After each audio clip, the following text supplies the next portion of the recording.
ആലപ്പുഴ ജില്ലയിലെ ചെട്ടിക്കുളങ്ങര ടൗണിൽ സ്ഥിതി ചെയ്യുന്ന പ്രസിദ്ധമായ ഒരു ഭദ്രകാളി ക്ഷേത്രമാണ് ചെട്ടിക്കുളങ്ങര ശ്രീ ഭഗവതി ക്ഷേത്രം. ഹൈന്ദവ ശാക്തേയ വിശ്വാസപ്രകാരം ജഗദീശ്വരിയും ആദിപരാശക്തിയുമായ ശ്രീ ഭദ്രകാളിയാണ് മുഖ്യപ്രതിഷ്ഠ. ചെട്ടിക്കുളങ്ങര അമ്മയെ ഓണാട്ടുകരയുടെ കുലദൈവം, ദേശദൈവം അഥവാ ഓണാട്ടുകരയുടെ പരദേവത എന്നും വിളിക്കുന്നു. മറ്റു ക്ഷേത്രങ്ങളിൽ നിന്ന് വ്യത്യസ്തമായി ബഹുവേര വിധിപ്രകാരമാണ് ചെട്ടിക്കുളങ്ങരയിലെ ഭഗവതി പ്രതിഷ്ഠ നടന്നിട്ടുള്ളത്. കിഴക്ക് ദർശനം. വരിക്കപ്ലാവിൽ കൊത്തിയെടുത്ത ഭദ്രകാളിയുടെ ദാരുബിംബമാണ് മുഖ്യപ്രതിഷ്ഠ. കൂടാതെ കണ്ണാടിയിൽ ഭദ്രകാളിയുടെ ചെറിയ കർമ്മബിംബവും ഭദ്രകാളി രൂപത്തോടു കൂടിയ ഗുരുസി ബിംബവും കാണാം. ഒരിക്കൽ ഓണാട്ടുകരയിലെ പ്രമാണിമാർ തൊട്ടടുത്ത ഗ്രാമത്തിലെ ഭഗവതി ക്ഷേത്രത്തിലെ ഉത്സവത്തിന് പോകുകയും അവിടുത്തെ പ്രമാണിമാരാൽ അപമാനിക്കപ്പെടുകയും ചെയ്തു. അധിക്ഷേപത്തിൽ മനം നൊന്ത പ്രമാണിമാർ ഉത്സവം മുഴുവൻ കാണാതെ ഭഗവതിയുടെ മൂലകേന്ദ്രമായ കൊടുങ്ങല്ലൂർ ക്ഷേത്രത്തിലെത്തി സങ്കടമുണർത്തിക്കാൻ തീരുമാനിച്ചു.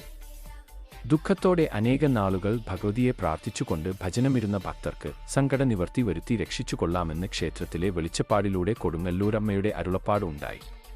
സംതൃപ്തരായ പ്രമാണിമാർ കൊടുങ്ങല്ലൂർ ഭഗവതിയുടെ വാളും ചിലമ്പുമായി ചെട്ടിക്കുളങ്ങര ദേശത്തേക്ക് തിരികെത്തുകയും അമ്മയുടെ സാന്നിധ്യത്തിനായി പ്രാർത്ഥന തുടരുകയും ചെയ്തു.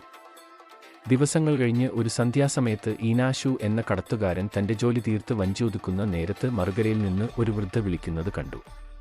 അവരെ ഇക്കരയെത്തിച്ച് തന്റെ വീട്ടിലേക്ക് മടങ്ങാൻ ഭാവിക്കുമ്പോൾ ശ്രേഷ്ഠിക്കുളങ്ങരയിലേക്ക്, അതായത് ഇന്നത്തെ ചെട്ടിക്കുളങ്ങരയിലേക്ക് പോയി വരാൻ തന്നെ സഹായിക്കണമെന്ന് സുന്ദരിയായ ആ വൃദ്ധ ആവശ്യപ്പെട്ടു.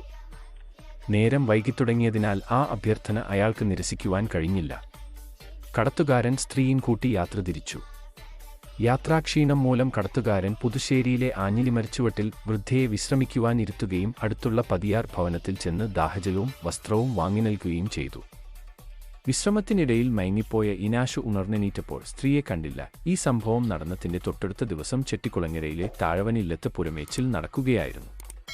പുരകെട്ടുകാർക്ക് ഉച്ചഭക്ഷണം കഞ്ഞിയും മുതിരപ്പുഴുക്കും അസ്ത്രവുമായിരുന്നു. മേച്ചിൽക്കാർക്ക് കഞ്ഞി വിളമ്പിക്കൊണ്ടിരുന്നപ്പോൾ അപരിചിതയായ ഒരു വൃദ്ധ അവിടെയെത്തുകയും തനിക്കും കൂടി ഭക്ഷണം നൽകുവാൻ ആവശ്യപ്പെടുകയും ചെയ്തു. ഗൃഹനാഥൻ ഉടൻ തന്നെ അവർക്കും ഭക്ഷണം നൽകി. കഞ്ഞി കുടിച്ച ശേഷം സ്ത്രീ വടക്കുഭാഗത്തുള്ള കുളത്തിലിറങ്ങി മുഖം കഴുകി വീണ്ടും വടക്കോട്ട് നീങ്ങി. സ്ത്രീയെ ശ്രദ്ധിച്ചുകൊണ്ടിരുന്ന ഇല്ലത്തെ അന്തർജനം ഒരു പ്രകാശം ജ്വലിച്ചുയർന്ന് ഈ സ്ത്രീയെ പ്രത്യക്ഷയാകുന്നത് കാണുകയും ഭയന്ന് ബോധരഹിതയായി വീഴുകയും ചെയ്തു. ബോധം വീണ്ടുകിട്ടിയ അന്തർജനം തനിക്കുണ്ടായ അനുഭവം കൂടി നിന്നവരെ ധരിപ്പിച്ചു. കൊടുങ്ങല്ലൂരിൽ പോയി ഭജനം പാർത്തിരുന്ന കരനാഥന്മാർക്ക് ഭഗവതി സാന്നിധ്യം സ്വപ്നദർശനത്താൽ ബോധ്യമായി. ഈ സംഭവങ്ങളുടെ വെളിച്ചത്തിൽ ഓണാട്ടുകരയിലെ പ്രസിദ്ധ കണിയാരെ വിളിച്ച് പ്രശ്നം ചിന്തിച്ചതിൽ കൊടുങ്ങല്ലൂരിൽ നിന്നുള്ള ഭഗവതിയുടെ സാന്നിധ്യം ഉണ്ടായതായി തെളിഞ്ഞു. അങ്ങനെയാണ് ചെട്ടിക്കുളങ്ങര ക്ഷേത്രം പണിഞ്ഞ് ദേവിയെ കുടിയിരുത്തിയത്. ഇവിടത്തെ ഏറ്റവും പ്രശസ്തമായ ഉത്സവം കുംഭഭരണി ഉത്സവമാണ്. യുനെസ്കോ പൈതൃക പട്ടികയിൽ ഇടം നേടിയിട്ടുള്ളതാണ് ഈ ഉത്സവം. കുംഭഭരണിക്ക് സ്ഥലവാസികൾ കൊഞ്ചുമാങ്ങ എന്ന വിഭവം ഉണ്ടാക്കുന്നു. അതിനു പിന്നിലും രസകരമായ ഒരു കഥയുണ്ട്.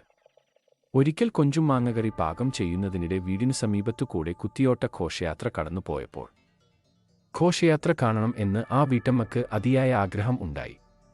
ഒടുവിൽ കറി കരിയരുതേ എന്ന് ഭഗവതിയെ വിളിച്ചപേക്ഷിച്ച് വീട്ടമ്മ കുത്തിയോട്ടം കാണാൻ പോയി.